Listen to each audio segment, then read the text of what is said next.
4 centuries after a deadly virus wiped out most of the Earth's population. 5 million survivors remain living in a dystopian city-state called Bregna that's walled off and heavily defended from the encroaching nature. 400 years ago, a genius scientist named Goodchild developed a cure to the virus, but his family have ruled Bregna with an iron fist ever since. The current leader of the family, Trevor, is said to monitor everything from a dirigible called the Relical that floats above the city. Although Bregna is a utopia compared to the rest of the world, the citizens routinely disappear and are plagued by nightmarish memories of things that never even happened to them. An underground movement of rebels called the Monicans have emerged to challenge the Goodchild's regime with skilled warriors like Aeon Flux. Her introductions to catch a fly between her eyelashes as a demonstration of the assassin's abilities before leaving to visit her sister. Yuna's close to her Aeon, though she doesn't support the resistance and instead is just a law-abiding citizen intent on avoiding trouble. After giving her, the slip, Aeon obtains a pill from an associate that when ingested gives her the telepathic ability to be able to communicate with the handler. She gives her an order to destroy a Goodchild surveillance facility, so at night under the cover of darkness, Aeon makes her way inside stealthily, taking out each of the guards along the way. She repels inside the building where she sees that her interaction with Yuna was recorded, so Aeon sabotages the machine and goes to check on her. She's already been mistaken for a Monican and executed by the Goodchilds, leaving behind a grieving husband, Claudius, who's dragged away for interrogation. Without any family left, Aeon dedicates her entire life to her mission and one day receives the order she's been waiting for to assassinate Trevor. After being implanted with a map of the Goodchild's stronghold and meeting up with a Monican with hand-feet named Sithandra, they enter through the Frontier Gardens, where the natural security system fires self-guided darts at the intruders who split up to avoid them. Sithandra leaps up into the trees and takes them out, while Aeon distracts the plants crawling around on all fours to remain closer to the ground. After that, they leap across garden beds to avoid the razor grass planted between them, until Aeon almost falls face first into some, but is saved by her partner. The lookout waits outside as Aeon uses the handler's directions to make her way through the confusing citadel, dropping multi-purpose breadcrumbs. While she's taking out all of the guards on the way to his office, Trevor's in the middle of a heated council meeting with the world's greatest scientists. His brother Oren's shown to be the real problem, as he simply wants to eradicate the rebellion to continue living the same way that they do now.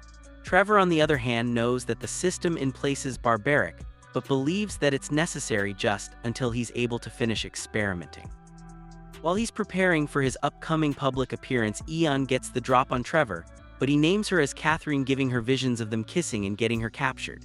She wakes up in a cell where Trevor doesn't explain the visions and instead just walks away, leaving her with some water. Rolling back her eyeball to expose a microscope, she finds a chemical in the water, and instead of drinking it, takes a sample to run tests on later. The metal discs that she planted activate, turning into ball bearings that roll through the citadel until reaching the wall of her cell and exploding. The fugitive escapes and finds Claudius still alive, but working inside the citadel gardens, trying to help Trevor solve the population's nightmare problem. He doesn't help Aeon test the water, so she does it herself by drinking it and being exposed to more visions of her and Trevor.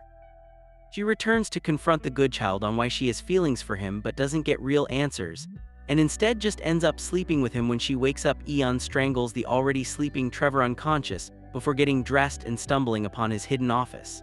Inside's a device that attaches to her body and transports her physically to his secret laboratory, where she finds an unrecognizable photo of herself. When she returns to the office, Aeon uses the device again to narrowly avoid quills fired by the Citadel security guard Freya. She appears behind her for a backstab, but Freya's ready for it and the two are transported together to the lab. While tangled up, Aeon manages to rip off Freya's lobe with her teeth before they collapse into the office, and both retrieve their weapons. Aeon then leaps out of the room and escapes the compound instead of continuing to fight, so Freya returned to report her failure to Trevor. Meanwhile, it's revealed that the assassination attempt on Trevor was orchestrated by his own brother by giving the map to the Monicans. He shows the council proof of a relationship between his brother and Aeon to declare him a traitor and assume power over Bregna. Sithandra arrives mad that Aeon came out without killing Trevor and tries to arrest her, but Aeon attempts to convince her to help her investigation instead. The Monican refuses, and the pair fight until Sithandra retreats into the bushes above them, just to be yanked back down by Aeon with a vine. Not wanting to harm her friend Æon just leaves her restrained while ascending the tallest tower in Bregna to get answers. Her gun's not able to reach the relical, so she leaps off the tower and snags one of the blimp's ribbon tailies in order to break inside and find answers. The old keeper who monitors everything in the city reveals to his guest that her sister Yuna was recycled and assigned a new identity. She visits the address where her sister resides, but finds that she's just a newborn baby with eyes exactly the same.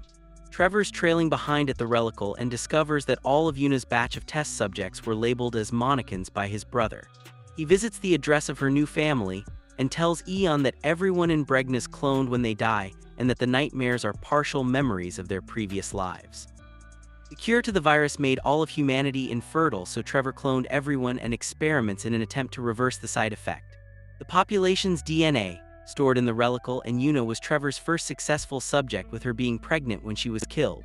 Oren also executed the other members of the fertile experimental group in order to keep the dynasty of Goodchild clones in power, and now has Claudius killed for helping Æon. Meanwhile, Sithandra escapes the water where Æon dumped her by scratching a capsule hidden under her skin, releasing the chemical that allows communication with the handler.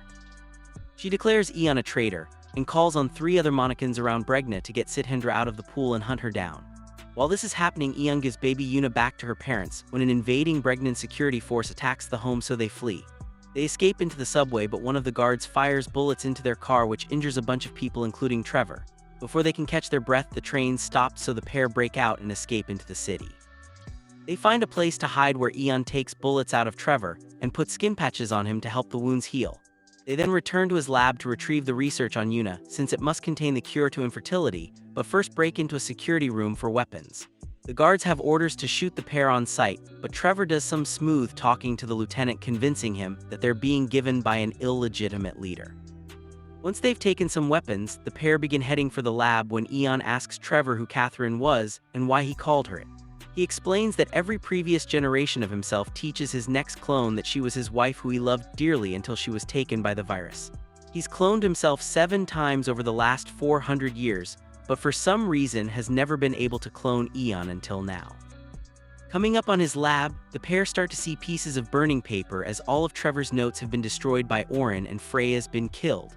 They return outside with Æon armed with a rocket launcher wanting to destroy the relical, while Trevor laments about not being able to ever discover the cure again.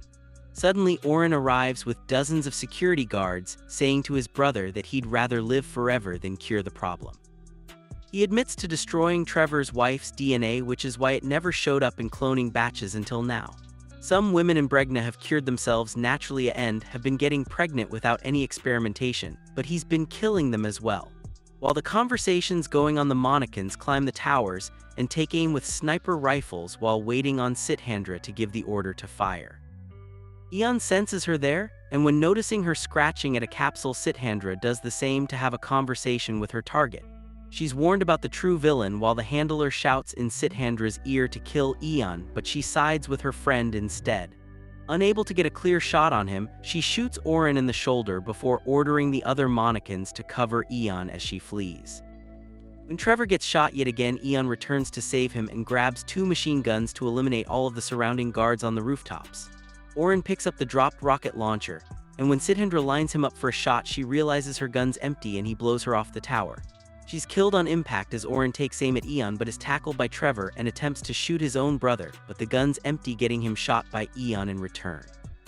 He dies, leaving Trevor the ruling Goodchild once again as he orders the guards to stand down, and Æon has one last thing to do. She scales the tower to climb inside of the balloon and begins setting bombs when the Keeper shows up to explain how she exists. When Oren secretly ordered him to destroy her DNA 400 years ago, he kept it on ice until he felt she was needed to get through to Trevor. The Keeper says that after all this time, he's now ready for a rest, giving Æon the go-ahead to blow up the relical with him still inside it. It goes down above Bregna, and Æon lets go just as it hits the ground, crashing into the wall and creating a large hole into the outside world. Everyone, including Æon and Trevor, only live one final life before dying to make way for the next generation so that they can hopefully do it better. The final scene shows a flashback to 400 years ago when Trevor asked Catherine if he'll ever see her again, but she just smiled and walked away. Thanks for watching. Subscribe for more.